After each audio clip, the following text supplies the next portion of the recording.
So when I say the name Tom Savini, what comes to mind? For some people, it's him designing the Fiend's mask, Bray Wyatt. Some others proclaim that he's worked on some other movies. And of course, he worked on Creepshow. I've seen Creepshow a long time ago. I will rewatch it within time. But I've seen Tales from the Darkside that he worked on along with Romero. George A., of course. And you know what? This one's alright. Obviously, it doesn't have the success of the first two, but at the same time, it's alright. So there's this modern day affluent woman named Betty, who's played by Deborah Harris, the lead singer of Blondie, where she's got a kid that's kind of pulling off a Hansel and Gretel by having a kid that she is going to prepare for dinner. And in order to stall, kid was willing to tell three stories. I guess, very indirectly influenced by 1001 Nights. Anyway, first story is lot number 249 from Sir Arthur Conan Doyle about a mummy that is brought to life, and there's this nerd who has to deal with two jocks and one of the jock sisters. And, it's more just a tale of bringing along the undead, but what happens when the mummy itself is even beheaded and butchered and everything else by the jock schmuck, And, he's about to go and krill the nerd, but he can't bring himself to do it. So, it's a standard tale of nerds versus jocks, and ultimately, in the end, it's like the nerd wins because with him being a stereotypical 1990s nerd. Okay, you can infer from there. It's like how he said that the jock who looks like Freddy from Scooby-Doo if he was older and buffer couldn't tell the difference between 3rd century Greek pornography and an ancient Sumerian text, which I found to be kind of funny.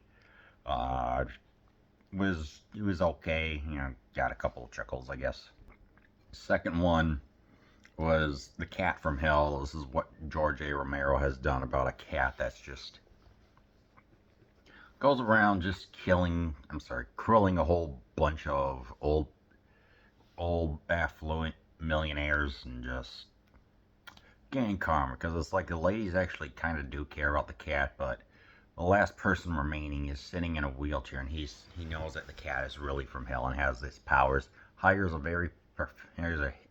hitman to eliminate the cat, but the cat is just first feigned just being a cute little kitty, but it's got the hellish powers of just eliminating any foe that comes from it, and it's like it's literally a game of hitman and cat.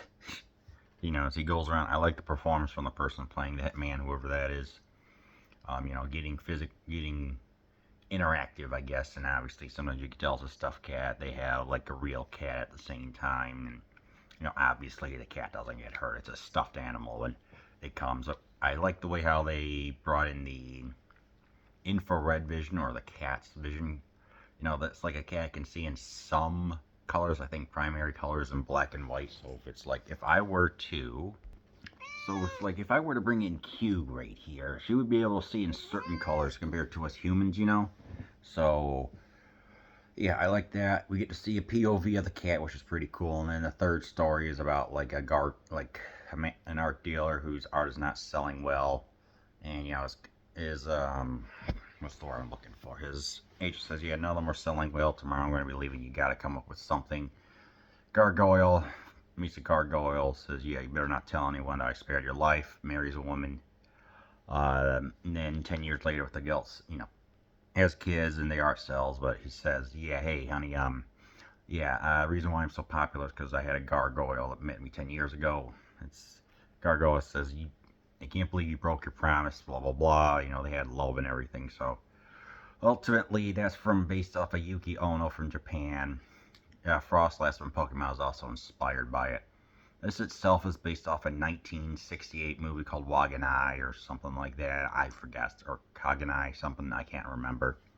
Which is ultimately based off of a 1906 book that's called something in Strange Tales. I forgot what. So technically, this is the first American remake of a Japanese movie that most people wouldn't know. So yeah, the tales are fine, I guess. I liked the third one, what it would take to, pay respectful influence to Japanese folklore without, like bastardizing it, I guess, in a way. The first one's okay for some chuckles and stuff like that, but it just kind of deals with the nerd versus jock stereotype. Whatever. Second one is it's funny, it's darkly funny. This is kind of a darkly funny movie. Debbie Harris is fine as the witch in kind of like a Hansel and Gretel way. In the end, the kid manages to escape by putting marbles on the floor and throwing the witch inside what's that? The oven. And like, you know what? I like this movie. It's all right. Um, Obviously, there wasn't like enough of a budget. That was a number two, so ultimately they put it here, number three. And Tales from the Darkside is based off a TV show, so for 90 minutes, it does go by fast enough. It's like, hey, you want to see something that's a little like darkly funny, it's got fine. It's fine. It's not going to win any awards, but you know what? Like I said, if you like anthologies, with a central theme, things like that, and just something you can just watch. You're like, okay, that was pretty good. I watch it a couple times a year along with the other two Creepshows, and yeah, Tales from the Darkside, pretty good.